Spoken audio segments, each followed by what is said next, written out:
Welcome back to We Love Movies with me, Gordon Hayden. It has been 10 years since the release of The Dark Knight. Many feel it's one of the greatest superhero movies ever made. Is it really though? Joining me now to cast his eye over The Dark Knight is Andy McCarroll. Andy, there's been a few retrospective screenings of The Dark Knight. It's got one of the all-time great performances from Heath Ledger in it. He won his posthumous Oscar. Of course, we're going to get into that in just a moment. But Andy, for you and me anyway, when it comes to Nolan's Dark Knight trilogy, we've gone on record before saying on We Love Movies that actually our favourite is Batman Begins. But for you, The Dark Knight, there's a lot of great things in this film. And we'll start with the great before we get into some of the things that we felt didn't work. That opening, Andy, I thought was brilliant. It was almost Michael Mann inspired. Yeah, it feels very much like the heist in Heat.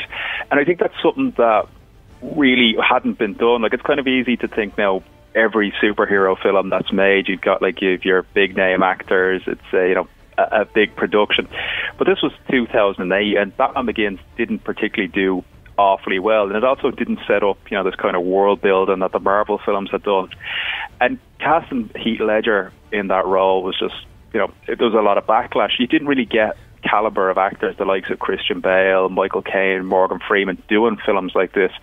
Like, this was the same year the first Iron Man film came out, and this was like Downey Jr.'s redemption. Before then, you had people like, Wesley Snipes or, Griffin doing Fantastic Four and Blade. But this was shot as a film. This wasn't shot as a comic book film. And I think that's something that's really missing from a lot. I enjoy a lot of the Marvel films, but they have their own particular style, and they just look like every other Marvel film. This was like a mix of Heat and Blade Runner. It was something that you'd never seen characters like that in that world before. And that's something that, again, I feel is missing in those comic book films now today that we were kind of spoiled with at the time back in 2008.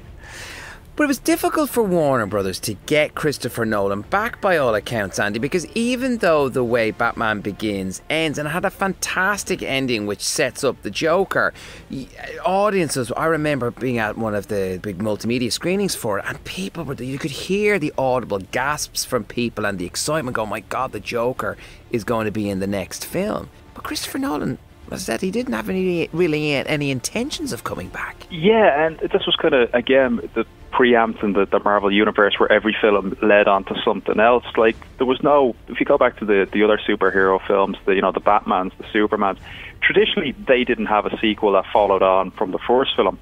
So when Chris Nolan made this, he says himself, I had the intention of making one film, and this was kind of like a little, a calling card, if you'll pardon the phrasing, just for the fans, just as a little service. He'd no intention of writing the character, he'd no intention of doing a sequel. It was just kind of like a little nod and a wink to the comic book fans. It wasn't until Batman Begins started getting this swell of public support that him and his brother John and Nolan and David Goyer, who wrote the film, kind of sat down and think, well, is there anything we can do with this character that hasn't been done before? Yeah, and you know what? And oh my God, did they change things up. Let's move on to Heath Ledger now, because his performance of the Joker completely at odds to what had came before.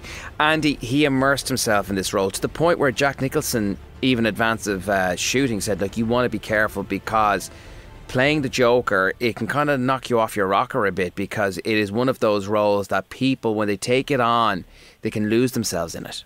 Yeah, and I think people forget as well at the time. Like, I remember this was kind of the start of the internet as well, the internet being popular, and people, when they heard the Joker was going to be in this, like, I remember most people thinking to me, well, I assume it's Jack Nicholson going to be in the film. There's like, no, they've recast, it's Heath Ledger, and there's the 10 Things I Hate About You guy. And there was a real backlash against him. Like, the last film he'd done before that had been Brokeback Mountain, and that didn't exactly scream, comic book villain. And, Christopher Nolan really had to fight to get him in that role and for the studios to take a chance on him. And he just immersed himself in this. Like, he just completely done a 180 from what Jack Nicholson had done. He based himself on Alex from Clockwork Orange, Iggy Pop, Sid Vicious, Pete Doherty. He wanted to make him this grungy, torn apart person who you don't see the backstory for. And I think that's one of the mistakes that the new Joker film seems to be making, where they're kind of creating a reason for him to be that. I love the fact that he's just a force of nature in this film. Like, every time he meets someone, he's given different answers to what his background is and where he comes from. And I love that he's just this unstoppable force that's tearing through Gotham that Batman has no understanding of and has no concept of and isn't able to stop. And I think Heath Ledger absolutely is unrecognizable in that role. Yeah. I don't for a second, I don't see Heath Ledger for a second in that performance. And I think in the wake of his passing, that there was a lot of people did give him awards based on the fact that he'd passed away, but I think it kind of took away from just how good that performance is. I know it's like a little thing to worry about considering he passed away, but just he is stunning in that film. And for me, it's Dark Knight isn't the best film I've ever seen, but that is, for my money, the best performance I've ever seen in any film. And Andy, Christopher Nolan, there was talk that he had plans for the Joker to come back in the third film. That Joker was going to be pivotal to the closing chapter, almost in a Hannibal Lecter-like way, with Batman visiting him in Arkham Asylum in order to try and get information about the mindset of Bane. But yeah, an amazing performance from Heath Ledger. Andy, let's now talk about some of the problems with the film. I do remember back in 2008 when seeing it, thinking, God, this ending, will it ever end? Like, it just seemed to go on and on and on. And you weren't too particularly crazy about the ending either. For you, what were the problems? For me, this kind of twofold, if you'll pardon the pun again. I feel like the character Two-Face was very rushed. It's like his transformation happens way too quickly, and you don't really get a sense of him falling apart and becoming this, again, another iconic villain that you could have made a whole film about. There's too much of that kind of games theory at the end with the fairies, and I think when you have like the whole reason behind Batman saying, "Oh, the city showed you it's ready to believe in good again," it really doesn't. There's like two individuals make a choice and kind of take it away from him, so it doesn't seem to be a natural conclusion to that. Like, there's neither of them really win, and I think maybe that's kind of what Nolan was going for, but it didn't. It just felt very flat for me that the whole thing kind of hinged on a will you, won't you, and then after that, then you get the other ending with Harvey Dent. And to me, Batman taking the blame for that. Like, you have a whole city full of criminals there who've been running amok during the Joker's reign of terror. Batman taking the blame for that didn't really make a hell of a lot of sense to me. If you pin that on anyone, it didn't have to be, destroy his name to bring up Harvey Dent.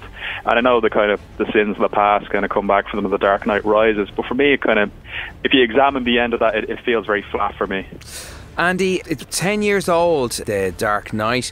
Looking back at Christopher Nolan's trilogy as a whole, how do you look upon it? For me, as we said before, I think Batman Begins is the best film in the trilogy, but I think that Dark Knight is the best comic book film. I think it's the best comic book film possibly ever made, because it manages to build on the realism of Batman Begins, but add a bit of the kind of the hyper-realism with characters like the Joker and things like that.